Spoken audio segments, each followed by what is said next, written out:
Hey guys, so did you know hundreds of people vanish in America's national parks every year?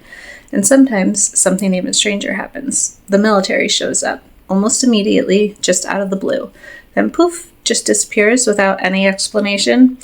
The National Park Service runs thousands of search and rescue missions yearly, yet there's no national database tracking how many remain missing. Estimates suggest there's over 2,000 unresolved cases, but no one really knows the true number. There's Dennis Martin, a 6-year-old who vanished in 1969. He went missing while camping with his family in the Great Smoky Mountains National Park in Tennessee. It was Father's Day. He was with his dad, his grandfather, his older brother. It was a tradition for this family on this weekend. His case triggered one of the largest searches in park history, yet no trace of him was ever found. Or the Death Valley Germans, a family of 4 who disappeared in 1996, but years later, only a few partial remains were ever recovered, and they were in places that had already been searched. Their final moments are still a total mystery. And then there's the case of Thomas Messick, an 82-year-old hunter who vanished in the Adirondacks in 2015, despite being one of the largest search operations in New York State history. Not a single trace of him or his gun or any of his clothing was ever found. And witnesses reported a strange metallic noise and total silence in the forest right before he disappeared. Some even claim military or law enforcement teams showed up immediately. He was ridiculously experienced and knowledgeable about the area. I mean, he was from there.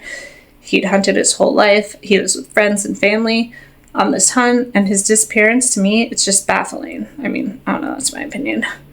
But what really has people talking is the military presence, them just showing up. They sometimes arrive after a disappearance with helicopters swooping in, heavily armed teams setting up their own searches, and then leaving just as suddenly as they appeared. These sightings raise serious questions. Are these routine training missions, or does somebody know something about these parks that we don't know? With no centralized missing persons database, we can't track patterns or even see if these military interventions happen more often than we think.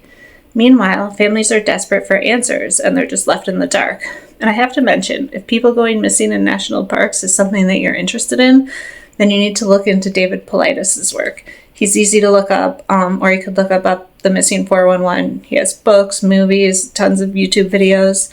But what do you think? Is this just coincidence, or is there a deeper story behind the mysterious military presence after disappearances in our national parks? And why isn't there a national database?